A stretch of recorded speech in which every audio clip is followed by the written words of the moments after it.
हर्ष शर्मा, आप देख रहे हैं एसपीएन 9 न्यूज। स्वागत है आपका हमारे इस खास प्रोग्राम में। प्रोग्राम की शुरुआत हम कर रहे हैं यहाँ पर चुनाव से। जी हाँ, आपको बता दूं, राजस्थान, मध्य प्रदेश, इसके अलावा एक राज्य और है जहां पर बीजेपी की साख दांव पर लगी है। और इसके साथ ही साथ अगर मैं बात करूं तो राजस्थान और मध्य प्रदेश का चुनाव जीतने के लिए तो बीजेपी कोशिश कर ही रही है।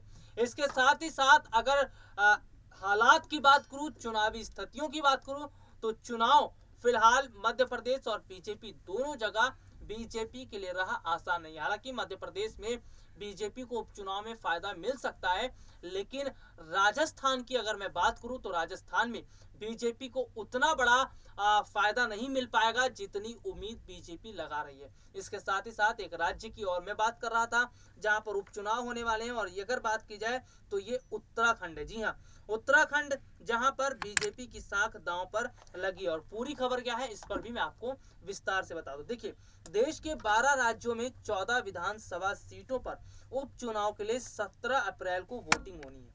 राजस्थान की 3 सीटों पर चुनाव हो रहे हैं जहां मुख्यमंत्री अशोक गहलोत की साख दांव पर लगी है। इसके अलावा कर्नाटक की 2 विधानसभा, जबकि मध्य प्रदेश, झारखंड, उत्तराखंड, गुजरात, महाराष्ट्र, तेलंगाना, मिजोरम, नागालैंड की एक-एक सीटों पर चुनाव हो रहे हैं। वहीं इसी के साथ कर्नाटक और आंध्र प्रदेश की एक-एक लोकसभा सीट पर भी वोटिंग होगी, जहां सत्ताधारी दल और विपक्ष के बीच कांटे का मुकाबला माना जा रहा है। राजस्थान में देखिए, गहलोत का जो लिटमस टेस्ट है, राजस्थान में सहाड़ा, सुजानगढ़ और राजसमंद सीट पर ये उपचुनाव हो रहे हैं। देखिए, सहाड़ा, राजसमंद, और अगर बात की जाए तो जिस तरह से सुजानगढ़, इन तीनों सीटों पर सचिन पायलट का अच्छा दबदबा बताया जाता है, और ये तीनों सीटें बिना सचिन पायलट के कांग्रेस पार्टी चुनाव इन पर नहीं जीत पाएगी।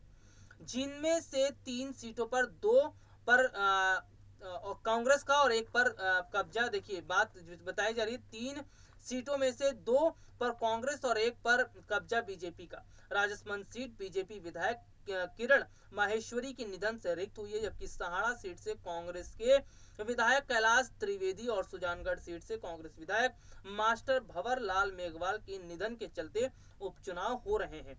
सहाड़ा विधानसभा सीट पर कांग्रेस ने गायत्री देवी को उतारा है, तो बीजेपी ने पूर्व विधायक और बीज निगम के पूर्व अध्यक्ष डॉक्टर रतन लाल जाट को प्रत्याशी बनाया है। राजसमंद विधानसभा सीट पर कांग्रेस ने तनसुख बोहरा को प्रत्याशी बनाया, तो बीजेपी ने दिवंगत विधायक किरण माहेश्वरी की बेटी दीप्ति माहेश्वरी को उतारा है। सुजानगढ़ विधानसभा सीट पर कांग्रेस ने मनोज मेघवाल को मैदान में उतारा है, जबकि बीजेपी ने पूर्व मंत्री खेमाराम मेघवाल को प्रत्याशी बनाया। इस तरह से गहलोत सरकार की साख दांव पर लगी हुई है। और इसके अलावा अगर मध्य प्रदेश चलते हैं तो मध्य प्रदेश में भी बीजेपी की स्थिति वहां पर फिलहाल मजबूत तो है, लेकिन बीजेपी भी बहुत सोच समझकर वहां पर काम करती नजर आ रही है। अगर बात की जाए तो बीजेपी जिस तरह से वहां पर बीजेपी ने अपने प्रत्याशी उतारे हैं, इसके साथ ही साथ अगर मैं कांग्रेस की भी बात करता हूं तो कांग्रेस जो है वो भी बिल्कुल ऐसा नजर आ रहा है कि कांग्रेस भी बहुत सोच समझकर अपने प्रत्याशी उतारती हुई दिखाई दे रही है। वहीं अगर हम बात कर लेते हैं जिस तरह से ये मध्य प्रदेश और राजस्थान का हाल है, लेकिन अगर कुल मिलाकर देखा जाए तो उत्तराखंड में, देखिए उत्तराखंड में भी बहुत सियासी हलचलें देखने को मिली है। उत्तराखंड के नए सीएम तीरथ सिंह रावत को बनाया गया, और जिस तरह से इससे पहले के जो सीएम थे, किस तरह से वहां पर भ्रष्टाचार उत्तराखंड में देखने को मिला, जबकि बीजेपी की विधायक जो है पूरी तरह से बगावत पर उतर आए थे, और पार्टी आलाकमान ने मौका देखकर जो है तीरथ सिंह रावत को नया मुख्यमंत्री बनाया। तो ऐसे में देखिए, मध्य प्रदेश और अगर उत्तराखंड की बात की जाए तो यहाँ पर बीजेपी को फायदा मिल सकता है, लेकिन राजस्थान में उतना फायदा नहीं मिल पाएगा, क्योंकि राजस्थान में सचिन पायलट की पकड़ बाकायदा बनी हुई है। और राजस्थान में जिस तरह से अगर कांग्रेस पार्टी की स्थिति की हम बात करते हैं तो कांग्रेस पार्टी की स्थितियां ये बताती हैं कि किस तरह से जो माहौल है वो राजनीतिक अब बनता जा रहा है। इसके साथ ही साथ अगर मैं यहाँ पर देखिए बात भी कर लेता हूँ उपचुनाव के अलावा बीजेपी की नजर विधानसभा चुनावों पर भी। जी हाँ, जैसे कि कई राज्यों के विधानसभा चुनाव की हम बात कर लेते हैं, पश्चिम बंगाल है, असम, केरल, तो यहाँ पे भी निगाहें हैं और नतीजों का इंतजार है। पश्चिम बंगाल में हालांकि आधे चरण का चुनाव हो चुका है और सभी राजनीतिक पार्टी के जो नेता हैं उनको इंतजार अब चुनावी नतीजों का है। पश्चिम बंगाल में अभी और कुछ चरणों में चुनाव होने बाकी हैं, तो कुछ जो राज्य है वहां पर चुनाव संपन्न हो चुके। तो ऐसे में अगर बात की जाए तो नतीजे तय करेंगे कि जनता का क्या जनादेश है और जनता अब की बार क्या फैसला कर रही है। और सबसे बड़ी बात अगर देखी जाए तो जनता जिस तरह से काम करती नजर आ रही है, जनता जिस हिसाब से वहां पर बहुत सोच समझकर जनता ने वोटिंग भी की है और अब की बार देखिए जनता बदलाव के मूड में भी नजर आ रही है। जी हाँ, पश्चिम बंगाल की तरफ चल रहे हैं तो पश्चिम बंगाल में भी बदलाव की स्थिति देखने को मिल रही है। इसके साथ ही साथ अगर मैं बात कर लेता हूँ अन्य राज्यों की तरफ भी, तो जैसे केरल है, असम है, यहाँ पर कांग्रेस के आने की उम्मीद ज्यादा बताई जा रही है। तो इस तरह से जो देश में चुनावी माहौल चल रहा है, ये चुनावी माहौल जो है वो कहीं देखा जाए तो किस राजनीतिक पार्टी के लिए फायदेमंद साबित होगा ये तो फिलहाल नहीं कहा जा सकता, लेकिन हाँ इतना कहा जा सकता है कि मध्य प्रदेश और राजस्थान का उपचुनाव बहुत ज्यादा अब अहम होता हुआ नजर आ रहा है।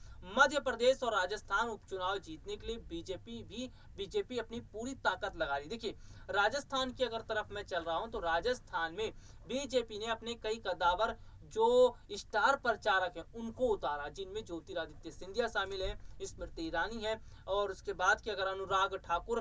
तो इस तरह से बीजेपी बहुत सोच समझकर कदम उठा रही है। बीजेपी पार्टी आला कमान ये बात अच्छी तरह से जानती और समझती है कि किन स्टार प्रचारकों को कहां पर उतारना है और किन स्टार प्रचारकों के किस राज्य में उतारने पर उनको फायदा मिलेगा, यानी चुनावी माहौल उनकी तरफ आएगा।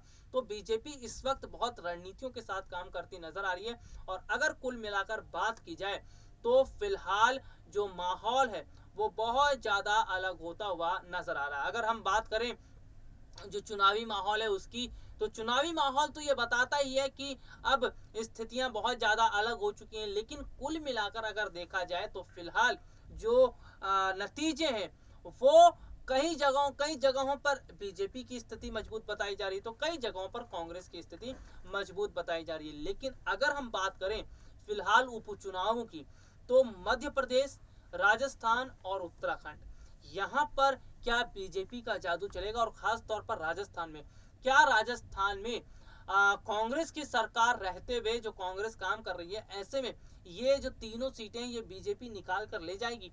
अगर जो राजस्थान के उपचुनाव की 3 सीटों पर उपचुनाव होने वाले हैं और इन सीटों पर अगर बीजेपी का कब्जा हो जाता है, बीजेपी ये सीटें निकाल ले जाती है, तो इसका साफ और सीधा मैसेज ये जाएगा कि वाकई में बीजेपी बहुत अच्छी ढंग से परफॉर्मेंस कर रही है और इसका फायदा उन्हें मिलता नजर आ रहा है। फिलहाल के लिए आज मुझे इजाजत दीजिए, नमस्कार।